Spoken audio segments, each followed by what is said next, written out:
Hi, everyone. I want to thank you for coming and thank you for waiting for us. We obviously have had some important conference work today that I think delayed all of us, so I appreciate it. I am very honored to be here with my colleague, Senator McCAIN. Senator Graham, I know, is going to be joining us. Senator Chambliss, who is here with us, as well as Senator Isaacson, who I know is also going to be joining with us. And some of our members from the House who have been very strong and passionate about this. We've got Congresswoman Hartzler, Congressman Barber, and Congressman Scott. Most of all, I'm very honored to be here today to welcome Charlie Keebaugh and Master Sergeant retired Tim Stamey. I also want to thank Anthony Brent, a combat experienced JTAC, for being here, as well as a former A-10 pilot. Lieutenant Colonel William Smith, call sign Smitty. So thank you for being here, Smitty.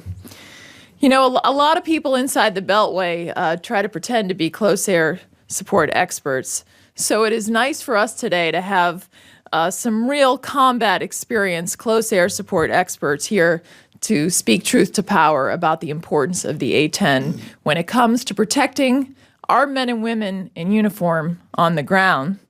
The fact that we have people who are here today who come from Florida, Georgia, they really took time out of their own schedules to be here, and it speaks volumes about their commitment to making sure that our ground troops have the support that they need, and to ensure that friendlies are protected on the ground.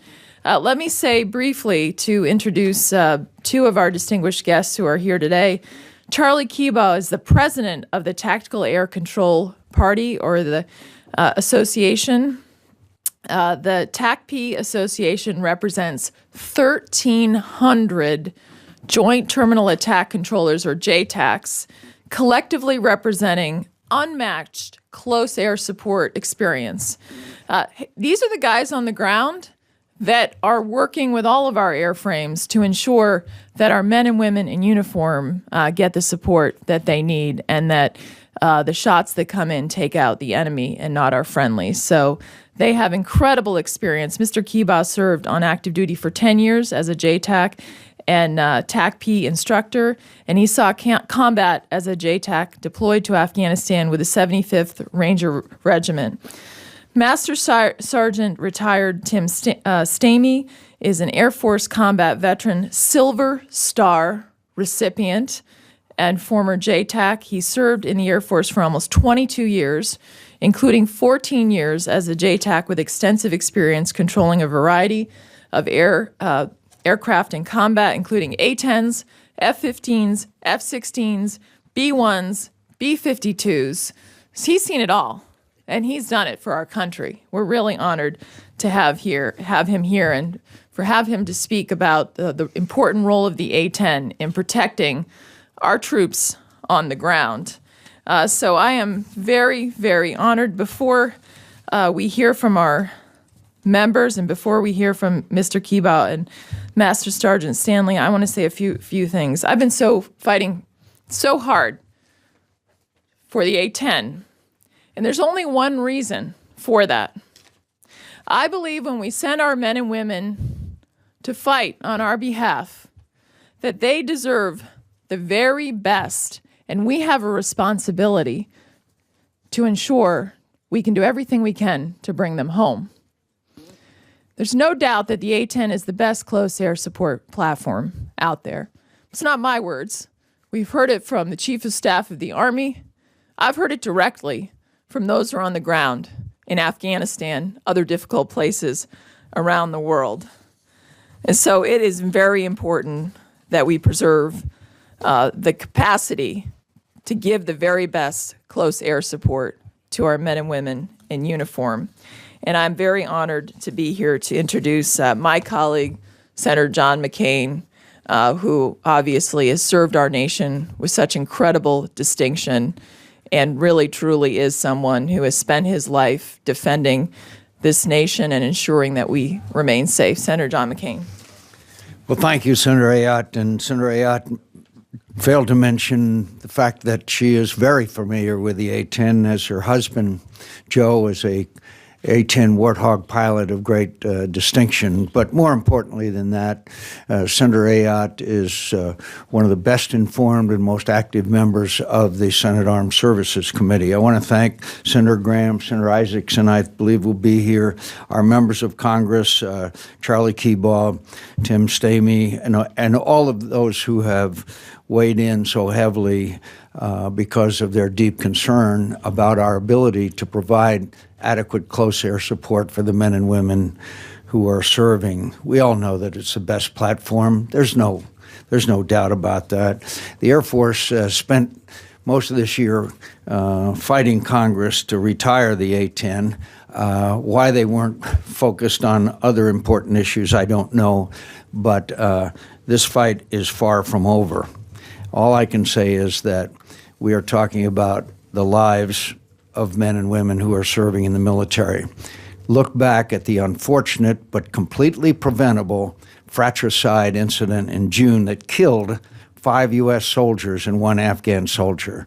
Had that been an A-10 providing close air support that day, we might have avoided that tragic friendly fire incident.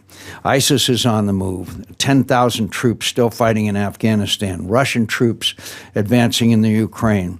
And so we're now, thanks to the Air Force's misguided priorities, trying to take away one of the most effective weapon systems. Look, we have a lot of people who have a lot to say here, so I will stop by just quoting from one of the most respected men in America, our former Secretary of Defense, Robert Gates. He said, "When it comes to predicting the nature and location of our next military engagement since Vietnam, our record has been perfect. We have never once gotten it right. From the Mayaguez to Grenada, Panama, Somalia, the Balkans, Haiti, Kuwait, Iraq, and more, we had no idea a year before any of these missions that we would be so engaged." That's from former Secretary Robert Gates. And so now the Air Force is trying to take the most effective close air support weapon from the inventory with no replacement.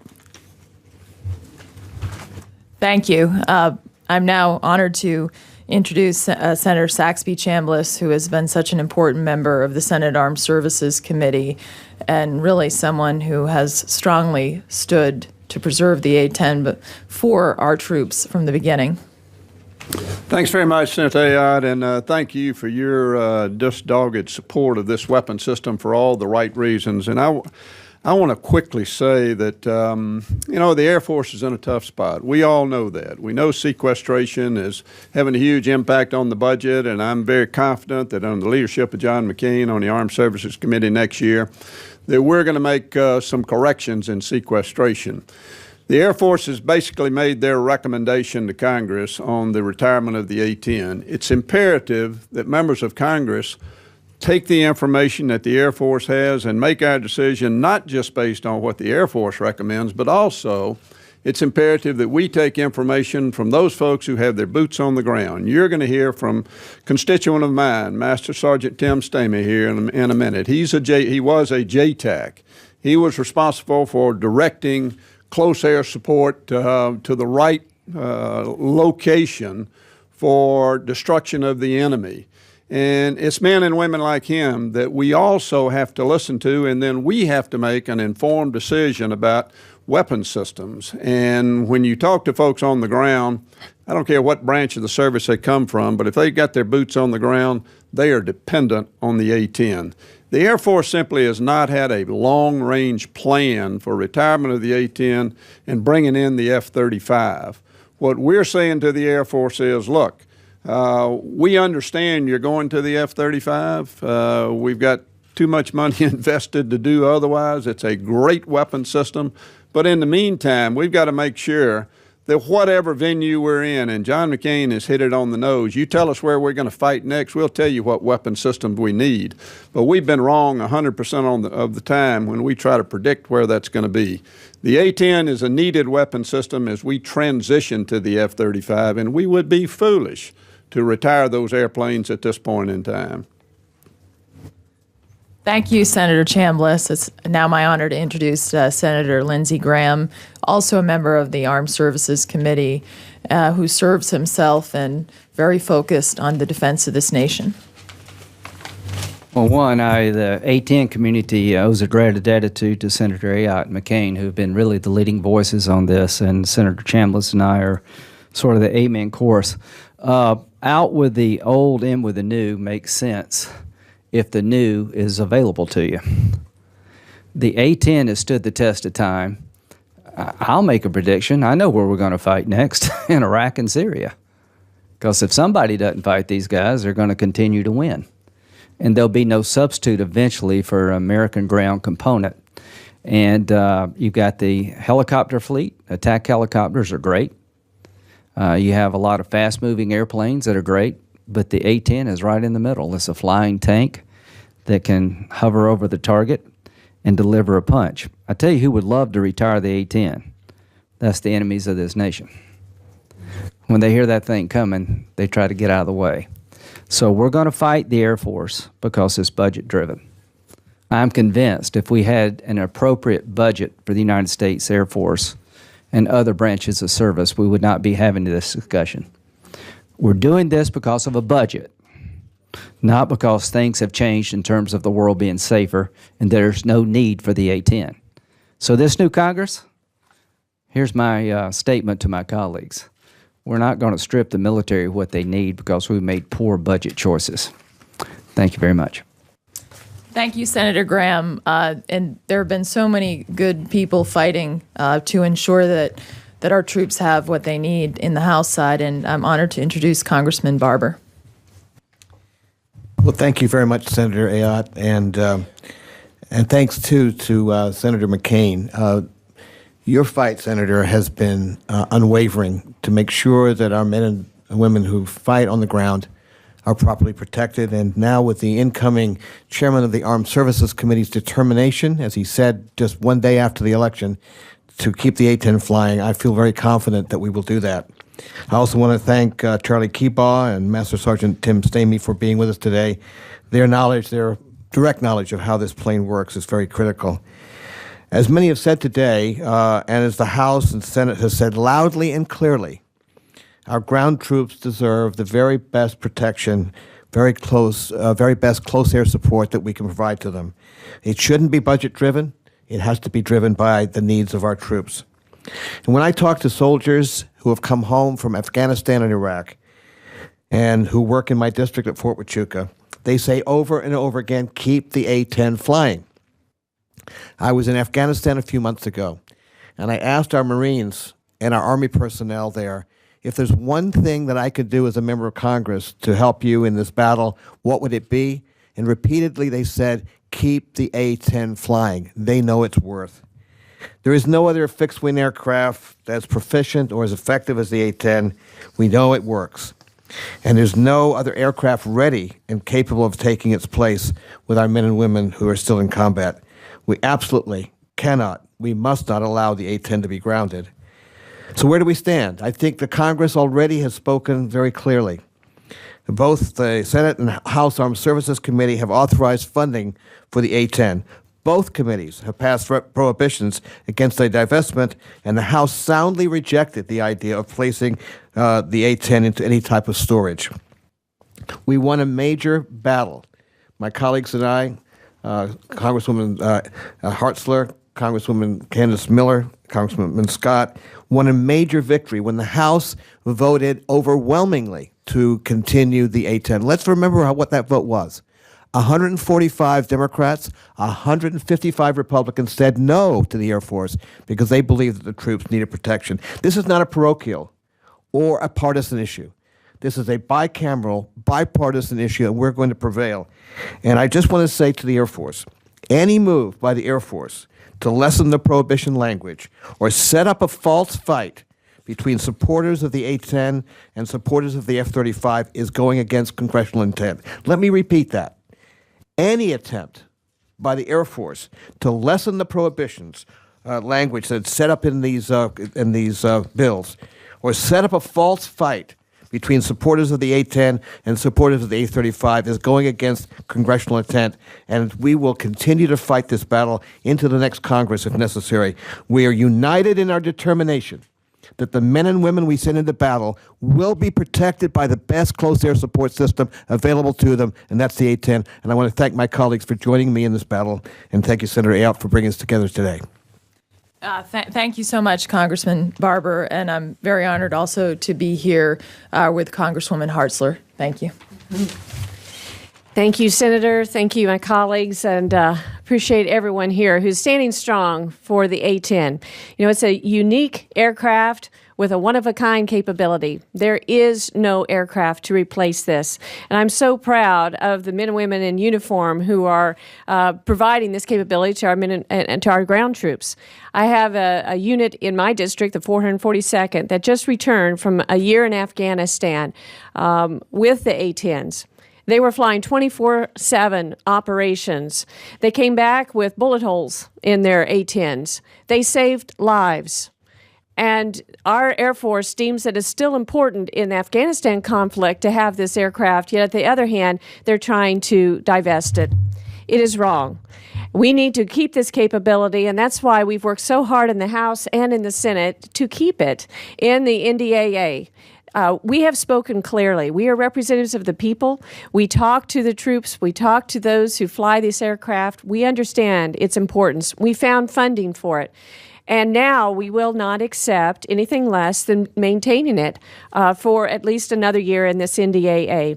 And so I'm proud to stand here with my colleagues on behalf of this very important asset for our military, and hope and pray that it will prevail for the future of our security. Thank you. Thank you so much. And now I'm honored to introduce Congressman Scott, also a strong advocate for the A-10. Thank you. Thank you, Senator. And, Secretary Hagel and General Dempsey are testifying before the Armed Services Committee right now about the potential actions in Iraq, Syria, and other areas of the Middle East. And we're using this weapon system right now. It works. It is the best at what we need to provide for our men and women in close air support. The Air Force's proposal is to get rid of the system that is working right now and being used right now in the hopes that we'll have a system that would actually be based 6, 7, 8 years from now. We understand that as time goes on, the A-10 will be replaced with the F-35.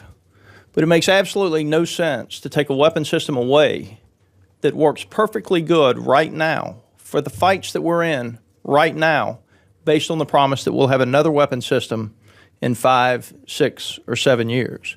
When the F-35 starts coming off the assembly line and we start to base the F-35, then I'll accept that at that stage the A-10 will be replaced with the new weapon system. I represent Moody Air Force Base, home of the 23rd Wing, 2 squadrons of A-10 Warthogs. I get the opportunity to see them fly through the air. And I can tell you, that weapon system is intimidating to our enemies. I am proud when I have my wife and my kid with me to talk about the A-10 and what it does and the cover that it provides and the men and the women that it saved. Now, this decision from the Air Force, I think they will tell you, is being budget driven. This is not something that they want to do. It's something that's being forced on them by an administration that's forcing unreasonable cuts on our military and the men and women that are out there serving this country. I want to thank Senator Ayotte for her support. I want to thank my colleagues from the House for their support of this system. And as Congressman Barber said, this has been a broad, bipartisan issue where we are all supporting the men and women that are out there on the front line and standing up for this weapon system. With that, I'd like to turn it back over to you, Senator. Thank you. Thank you, Congressman Scott. Now it's really my honor to introduce Charlie Cuba. As I said earlier, he's the president of the Tactical Air Control Party Association, which represents 1,300 JTACs. These are the people on the ground that see what the close air support does. They're there working with our troops, and I'm really honored to have Mr. Cuba here today. Thank you. Thank you, Senator. First off, Senator Ayotte, you and your staff are amazing. We know that you guys understand the importance of this issue. It will save lives. So we thank you for your efforts. Members of Congress and the Senate, same to you. We thank you guys for your efforts.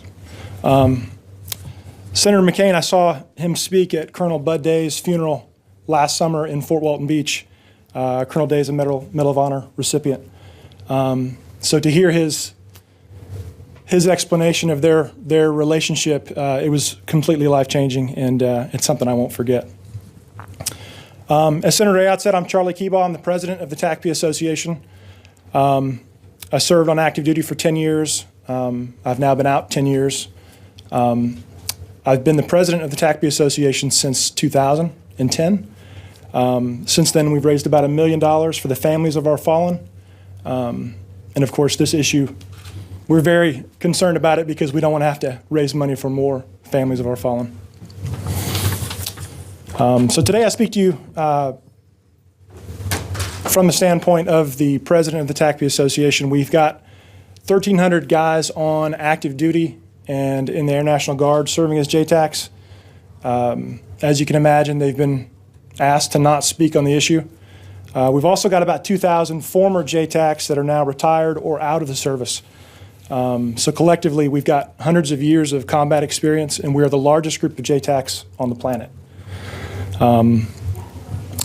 Hopefully everyone here knows what a JTAC is. It's a Joint Terminal Attack Controller. A service member on the ground who is charged with taking the ground commander's scheme of maneuver, taking all the air assets that are available, finding the enemy, and then putting those air assets onto the enemy and having all of your team come home with you. In Afghanistan, I was, I think, 25 years old, a lone Air Force guy attached to the 2nd Ranger Battalion, so often out with a team of 8 to 10 guys. Thankfully, all my brothers came home. We had great support from A-10s and other assets. But it's truly a game changer to have the A-10. And I love Senator Graham's statement. The enemy would absolutely love the A-10 to go away. They're probably building campaign posters right now as we speak. So the mission of the TACP Association is to remember the fallen, honor the living, and aid our brothers in need. And we view this issue as aiding our brothers in need, which would be the guys on the ground. It's, again, like I said, it's a game changer to have the A-10 overhead. This is the first time we've actually spoke publicly about the issue. Obviously, the first time I've been invited here to Washington, D.C. to talk about it, but we are compelled to take action at this point. Knowing the status of the world and our brothers and our friends that are being sent downrange, they deserve to have the support that they need to do their mission. On behalf of the association today, we're submitting letters to Secretary of Defense Hagel and Secretary of the Air Force James. The letters are available. I hope you all had a chance to read them. We're also sending letters to the chairman and ranking members of the House and Senate Armed Services Committees. You've probably heard a lot of people say the A-10 can be replaced by F-16s, F-15s, B-1s, B-52s. I can tell you the people who are saying that have probably never been shot at, number one. Number two, they've probably never been on a battlefield and had to employ that asset and look up in the sky and see a stack of 10 different types of airframes and have to choose what they want. As Sergeant Stamey will tell you, it's a very routine occurrence to send everybody else back to the top of the stack, bring the A-10 in, because you need something efficiently to take out the enemy, and that's exactly what the A-10 does.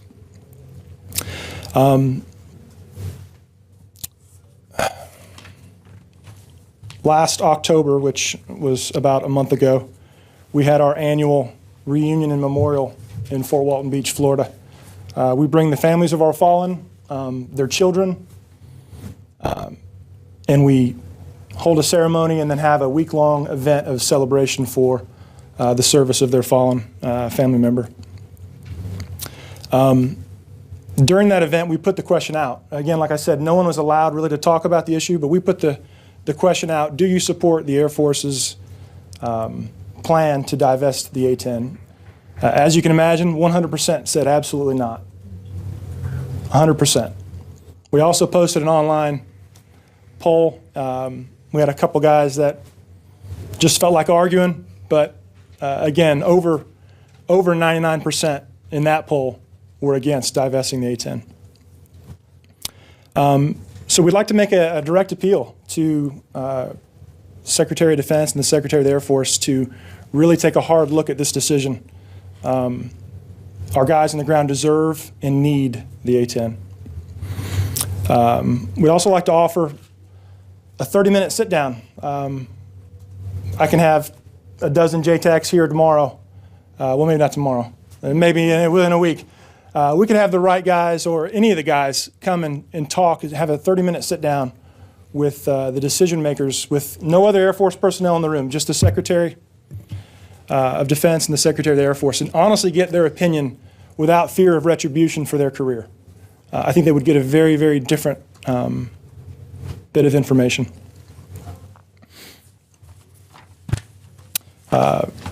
In closing, we just celebrated Veterans Day, and as everyone up here has said, our men and women deserve the best support we have to offer. The guys in the A-10, they train to the fight.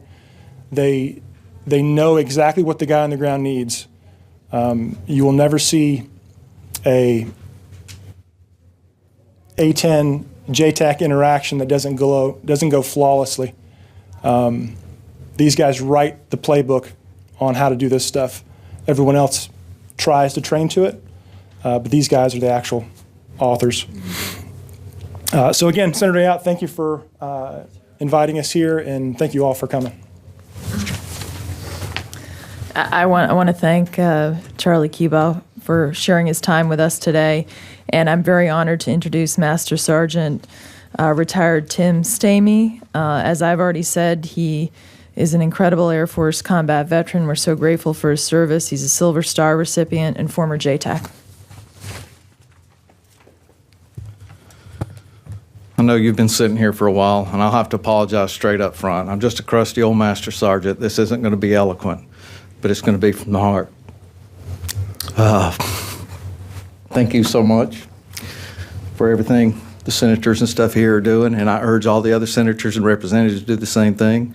What the Air Force is doing, in my opinion, is a travesty. I'm just a poor retired enlisted guy. I came up here to speak to y'all to try to get, to pass on what I think about this and what all the other JTACs I work with think about this and the travesty they are doing it. Okay, I didn't come up here for politics. I didn't come up here to try to get a job with a defense contractor. It wasn't one of my decisions, nor to be on a late night news show or whatever. I came up here to do what's right.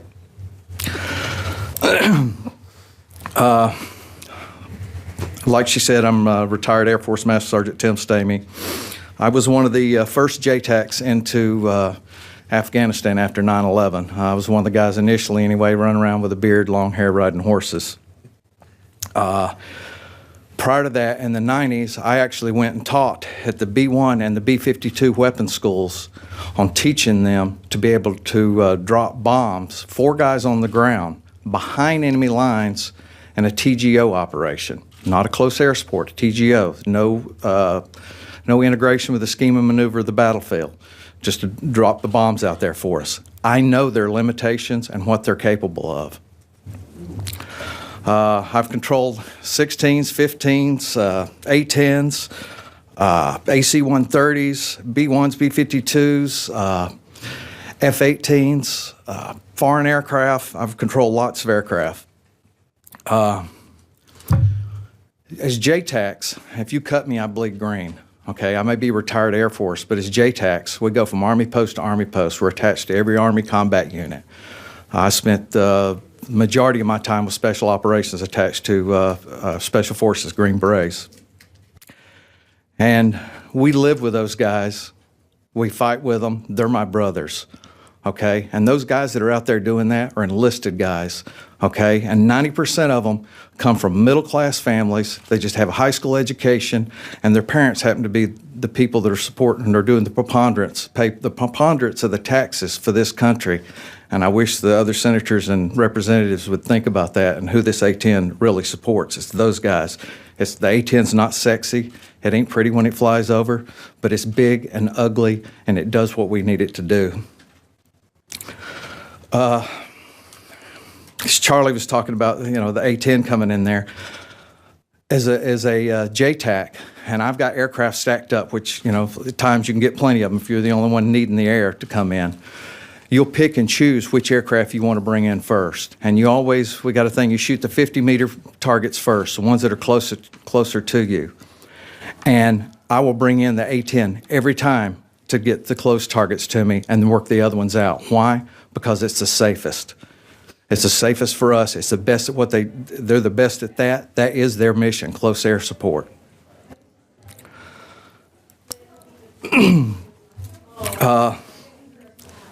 And you know, and as a JTAC, when you got aircraft coming in, you pray that you get an A-10 in because you know that it's safer to do that for you. And nothing other than our Father in heaven reassures and protects the friendly forces and scatters the enemy like an A-10. None of them.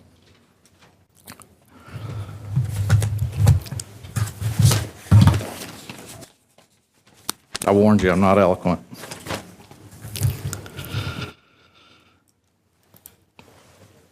A lot of the other aircraft can do CAS, but it's not their number one role. They have multi-missions that they have to do, so they don't spend as much time training for it. The pilots don't, and their aircraft are not as capable.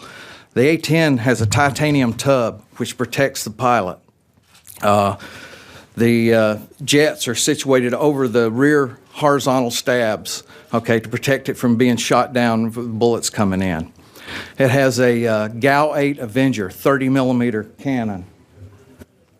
And the other fighters that do have guns shoot this. This is what the A-10 shoots. It's a tank killer. It can take out any armor in the world. It is awesome.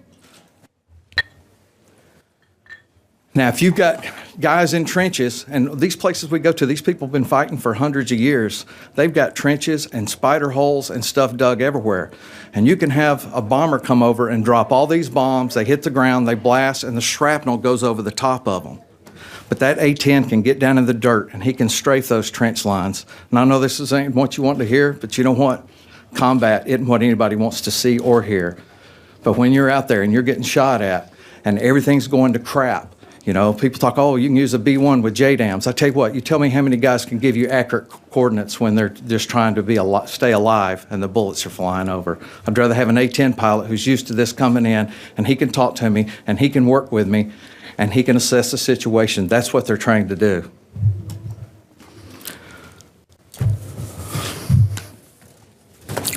Other things with the A-10s that they're trained to do, the pilots are trained to do, the other pilots aren't trained to do. JATs, Joint Air Attack Teams, and that's working with helicopters. None of the other aircraft practice that with the Army, but the A-10 does. Flying with NVGs, night vision goggles. I've flown in F-16s before. You know, you try to see something on the ground flying at those speeds, you can't do it. It's a blur. But the A-10, he can sit up there, he can fly low and slow. They'll tilt over and fly like this so they can see out the cockpit. And not only that, instead of showing up with 20 minutes of playtime, for you to 20 minutes of playtime. Playtime is how much time that he has to spend with you before he's out of fuel, bingo, and has to RTB, return to base. A-10 shows up, he's going to have 50 minutes to an hour of loiter time.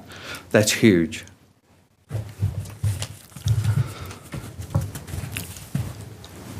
To what? Forgive me if I use a sports analogy on this, but the A-10, like I said, he's not a jack of all trades.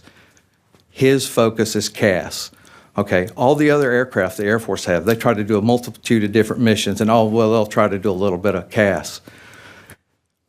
10 seconds left on the clock. You're on the 40-yard line, okay? You're behind by 2 points, and you need to kick a field goal to win the game. You know what? The quarterback, he did punt, pass, and kick competition when he was, in high school. Are you going to send him out to kick the field goal? No, you're going to bring your field goal kicker out there because that's his job. That's what he does for a living.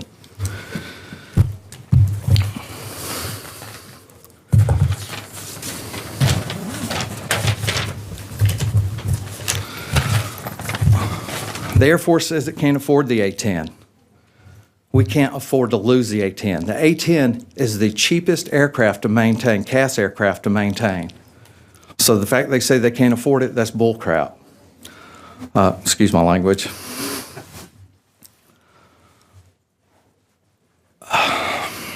I keep in touch with all my brethren.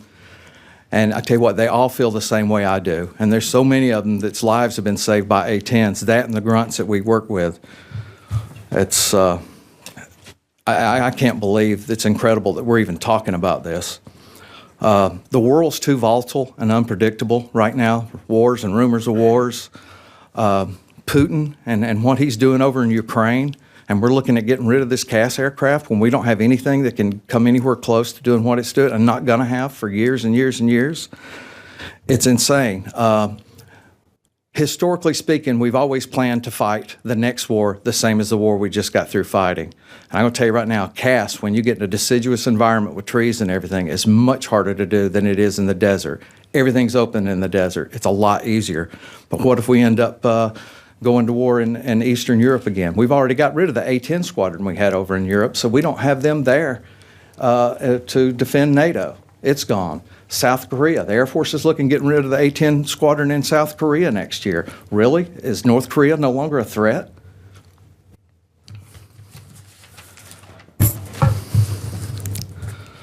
I just urge